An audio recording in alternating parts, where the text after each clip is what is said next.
Bonjour tout le monde, c'est un vrai plaisir de vous retrouver enfin. On dirait que je suis parti vraiment pendant 3 mois. En fait, ces 3 semaines, vous m'avez vraiment beaucoup manqué. Et pour ces retrouvailles, pour cette nouvelle saison d'Intercut, pour ce Intercut 2.0, dans ce décor qui est pas du tout définitif, qui va changer, je suis en plein déménagement, je vous raconterai tout ça, et on va reprendre par un film dont je ne comprends même pas, en fait, qu'on ne l'a même pas encore évoqué sur cette chaîne. Plongez-vous en 1968. Philip K. Dick vient de publier son nouveau roman, Les androïdes rêvent-ils de moutons électriques, et alors déjà Hollywood est sur le coup. Martin Scorsese va déjà tenter de l'adapter, mais bon, il va galérer à le financer, et dans le même temps, Ridley Scott planche sur la préparation de Dune, son prochain film, une préparation qui ressemble de plus en plus à un sacré bourbier. Ça n'avance pas, on en a d'ailleurs déjà parlé dans une vidéo plus en détail qui va s'afficher là, ce qui fait que Ridley Scott va abandonner le projet pour le laisser à David Lynch, et il va se concentrer sur d'autres idées, d'autres projets, notamment l'adaptation en film de ce fameux bouquin qui va être renommé Dangerous Day, puis Blade Runner. The chance to begin again in a golden land of opportunity and adventure. Blade Runner va avoir une pré-production qui est assez compliquée, dont je vous passe les détails pour l'instant, mais sur lesquels je vais revenir plus tard. Mais voilà, le projet quand même parvient à se mettre en place. Dans le rôle principal, on envisage Robert Mitchum, Robert De Niro, Schwarzenegger même, mais en fait c'est tonton Spielberg qui recommande tellement fort Harrison Ford pour le rôle principal que Ridley Scott va l'auditionner et va finalement être hyper impressionné. C'est donc Harrison Ford qui va tenir l'affiche du premier film hollywoodien de Ridley Scott, un film dont le tournage va durer 4 mois. Un tournage qui se déroule quasi exclusivement à Los Angeles et en studio, et ça va pas être facile, Blade Runner va sacrément dépasser son budget, mais la somme de talents artistiques qui gravitent autour du film va quand même créer une petite attente du public.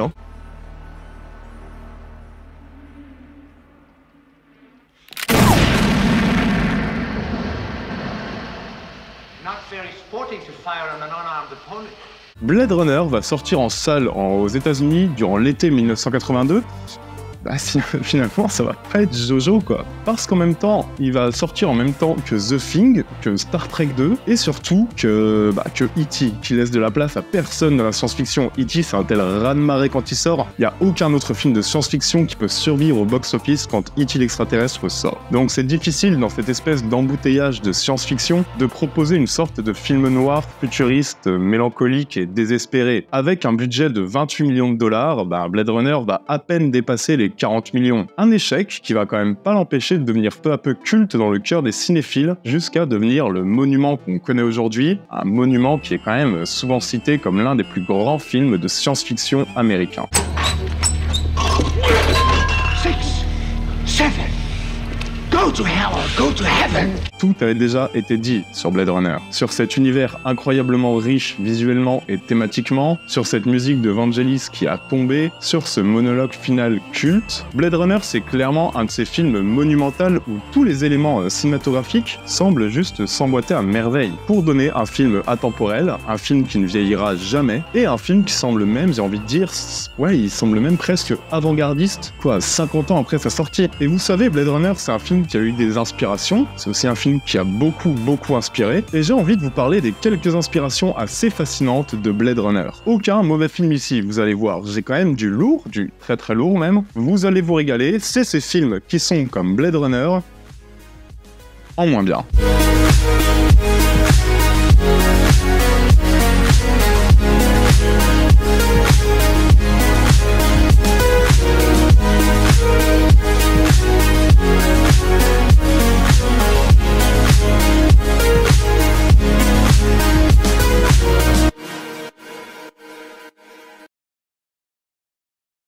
Et pour vous donner la couleur immédiatement et pour vous montrer à quel point j'ai du lourd en stock, je vais vous parler d'une cinéaste que je trouve presque trop peu représentée sur YouTube, alors qu'elle a clairement une filmo de malade mental. Cette cinéaste, c'est Kathryn Bigelow et je vais vous parler de son film Strange Days. Strange Days, c'est un script qui est imaginé par James Cameron, donc l'ancien mari de Catherine, et James Cameron devait le réaliser, mais lui a refilé le bébé, c'est plutôt sympa, parce que c'est peut-être le grand chef-d'œuvre de la cinéaste. Alors, on va suivre Lenny, qui est un flic déchu, qui, à l'aube du 3e millénaire, fait un peu son beurre en vendant des clips virtuels extrêmes, où se côtoie la mort, le sexe, plein de sensations, plein de sensations extrêmes, et ces clips vidéo, ils permettent à ceux qui les achètent de vivre ces sensations par procuration. Vous avez envie d'en savoir plus? Je vais pas vous en dire plus, je vais vraiment m'arrêter à ce postulat, qui est juste le postulat de base du film, parce que je veux vraiment que Strange Days, vous le découvriez par vous-même. C'est un film de science-fiction désabusé qui va très vite tourner vers le film noir, et c'est une sacrée réussite qui, clairement, doit beaucoup à Blade Runner.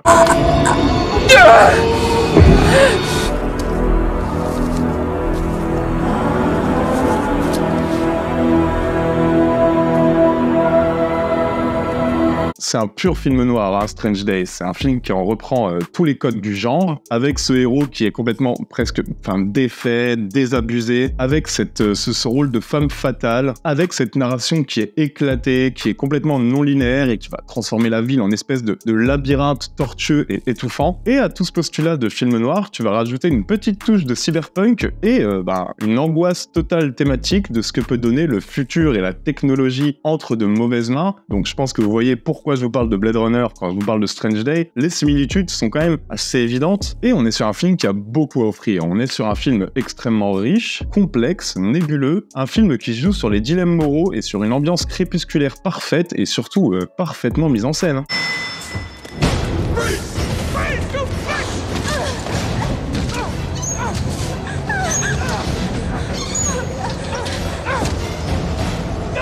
La science du découpage, de la mise en scène, de la mise en place de cette ambiance complètement vénéneuse et complètement prête à exploser à chaque instant, et qui explosera d'ailleurs, mais je vais rien vous spoiler. Mais tout ça, toute cette mise en place, c'est quand même vraiment impressionnant et on sent qu'on a quand même une sacrée cinéaste derrière la cam. De toute façon, vous allez voir, dès la séquence d'intro, vous allez comprendre où je veux en venir. La séquence d'intro est particulièrement impressionnante et elle pose très bien le concept. Et Strange Day a un excellent concept. Il a une direction artistique qui est parfaitement exploitée par sa réalisatrice.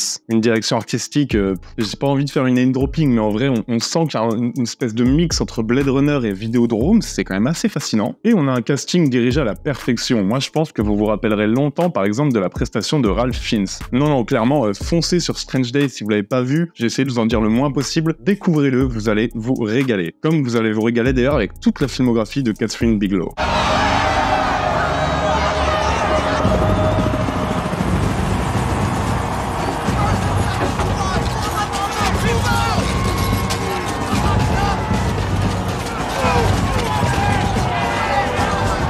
Ok, alors pour le deuxième film, on va rester du côté de nos amis américains, et je vais vous parler d'un film assez étrange, cette fois plutôt à mi-chemin entre Blade Runner et Memento, un film réalisé par Vincenzo Natali, dont j'espère ne pas trop écorcher le nom, mais de toute façon vous savez que c'est ma spéciale. Mais vous savez, c'est le mec qui a fait Cube, et là il a réalisé un film qui s'appelle Cipher.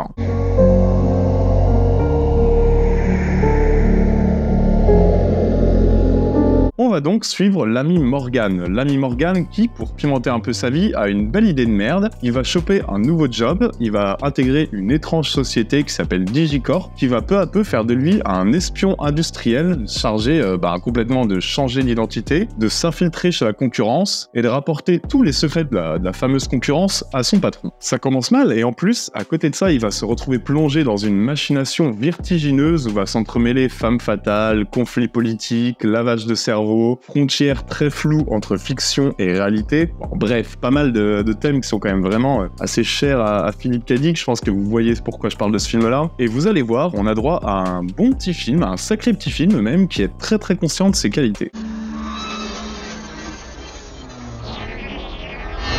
You are not Morgan Sullivan. You are Thursby. You are not married to Amy Sullivan. Your wife is Diane Thursby. Your wife is Diane Thursby. You are Jack Thursby.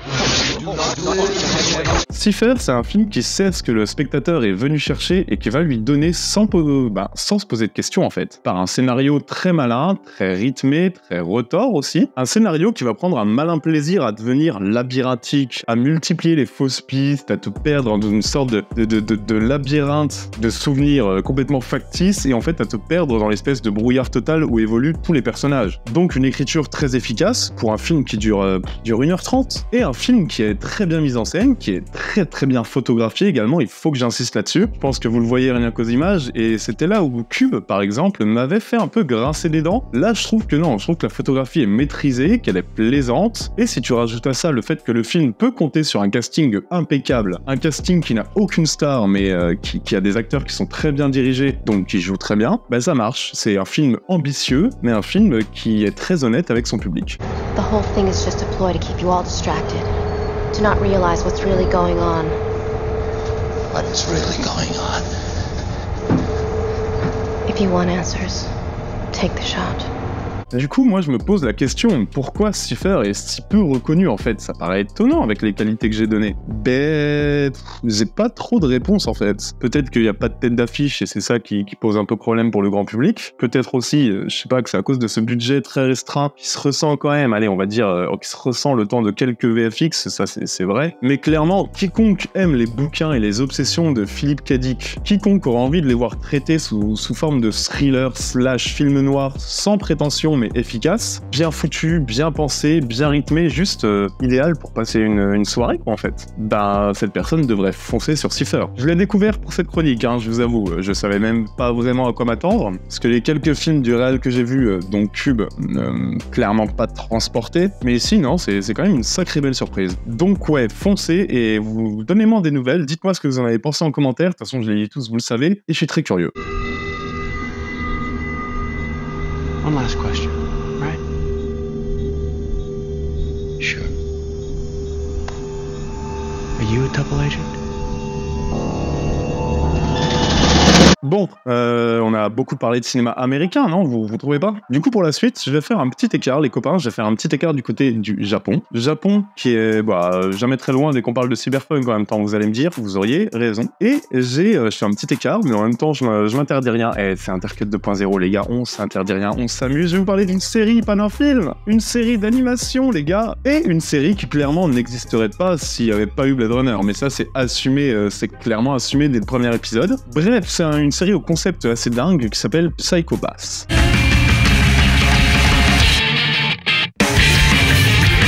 Alors, l'histoire, elle se déroule en 2112 au Japon, et on va suivre Sibyl, qui est un système informatique qui a transformé la société en monde parfait. Bon, comme d'hab, dystopie, monde parfait, vous vous doutez bien qu'il n'est pas si parfait que ça, et vous auriez raison, parce qu'en fait, c'est grâce aux caméras, aux drones et aux scanners qui sont omniprésents dans la société, Sibyl, elle est capable d'analyser et de quantifier la santé morale et mentale des citoyens. Ça veut dire qu'en fait, si Sibyl juge que tu as une bonne santé morale et mentale, tu as le psychopasse. Si elle juge que t'as pas une bonne santé morale et mentale, en fait t'es observé, t'es fouillé et elle juge que t'es capable de connaître un crime. Et si tu corresponds pas aux critères de Sibyl, t'as les flics qui t'identifient, qui viennent chez toi et qui soit t'enferment, soit te butent. Dans ce contexte, on va suivre Akane Tsunemori, qui est donc une nouvelle inspectrice qui vient de rejoindre le bureau de la sécurité publique, donc qui est chargée de faire respecter la loi de Sibyl. Et elle est plein d'idéalisme, elle veut faire régner la justice loyalement, voilà. Sauf que peu à peu, elle va se rendre compte que peut-être que les jugements de Sibyl sur les concitoyens ne sont pas si vrais que ça, et peut-être que en fait Sibyl juge certains citoyens totalement sains comme étant des criminels et inversement. Du coup, vous voyez le sujet, vous voyez un peu les problèmes moraux, vous voyez les thématiques assez fascinantes que tout ce genre de petites questions, tous ces questionnements engendrent. Ça promet quand même pas mal de trucs. Et Psycho Pass tient clairement toutes ses promesses. Psycho Pass の中でも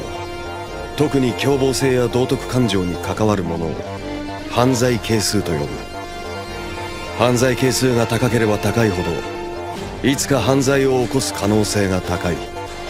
On est sur une série qui met en place un univers très très original, tout en brassant des thématiques bien connues mais qui restent quand même sacrément pertinentes et sacrément dans l'esprit Blade Runner. Ça, vraiment, le lien, il est très très facile à faire, notamment sur ce rapport à l'aliénation de l'homme par une technologie toute puissante, notamment sur cette vision d'un futur assez terrible, surpeuplé, où le fascisme et l'immoralité n'est jamais bien loin et où l'homme se fait déposséder de tous ses droits finalement par sa propre technologie qu'il a créée. Et en plus de ce monde futuriste qui est très bien construit, tu vas pouvoir compter sur une sacrée direction artistique. Une direction artistique à laquelle s'ajoute une animation très très plaisante, très fluide aussi, et clairement tout ça, ça rend le visionnage de cette série, ça fait du visionnage de cette série un très très bon moment.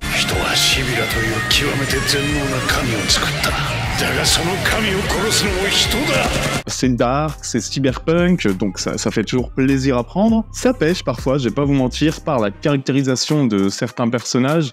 Sur certains points, c'est vrai que j'ai été un petit peu déçu. J'aurais aimé qu'on aille plus loin de la caractérisation de certains personnages. J'aurais aimé qu'on me surprenne plus, en fait. Qu'on me surprenne plus par des changements de trajectoire ou juste par plus de nuances. Mais en tout cas, Psycho-Pass va quand même rester toujours sur un niveau de qualité assez permanent. Même pour ceux qui pensaient avoir tout vu dans l'univers du cyberpunk depuis Blade Runner, depuis Minority Report, la série continue quand même à te surprendre de temps en temps. Ça passe par une idée de base qui est très bien exploitée, qui permet aussi d'aborder, à partir de cette thématique sur le fascisme et sur le dysfonctionnement d'un système informatique, permet d'aborder 1000 thématiques qui sont tout aussi intéressantes. Et non, vraiment rien à dire, vous pouvez foncer sur Psycho-Pass. C'est une petite pépite qui assume complètement ses références, mais qui fonctionne à merveille. シビラシステムに守られた日本と違って海外は混乱と紛争にあふれていた。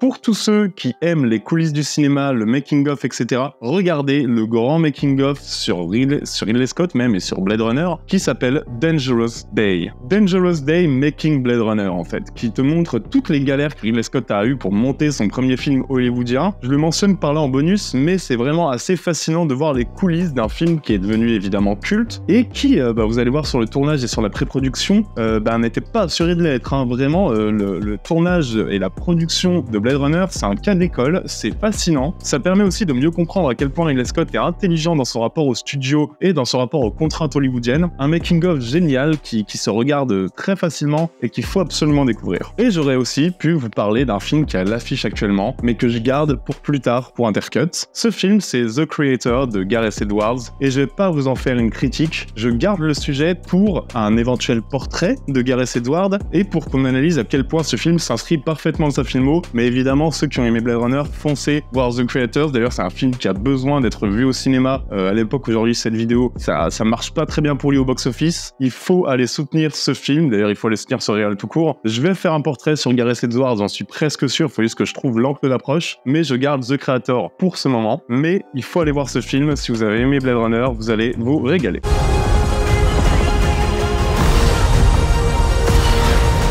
Voilà, j'espère que ce retour vous avait plu. Qu'est-ce que ça m'a manqué de vous parler. Vraiment, je suis ravi de vous revoir, entre guillemets. Mais vraiment, c'est un vrai bonheur. Faites pas attention au décor, il est très temporaire. Et vous allez voir, je suis en train de vous cuisiner des trucs vraiment qui vont changer. Et que je suis le seul, je pense, à pouvoir faire sur YouTube. Parce que ça a vraiment été une longue réflexion. Mais on va aussi en parler plus longtemps, à d'autres occasions. D'ici là, vous choisissez le thème de la prochaine vidéo. Et je vous propose du très très lourd. Je vous propose Hérédité en mieux. Ou alors Rambo en mieux.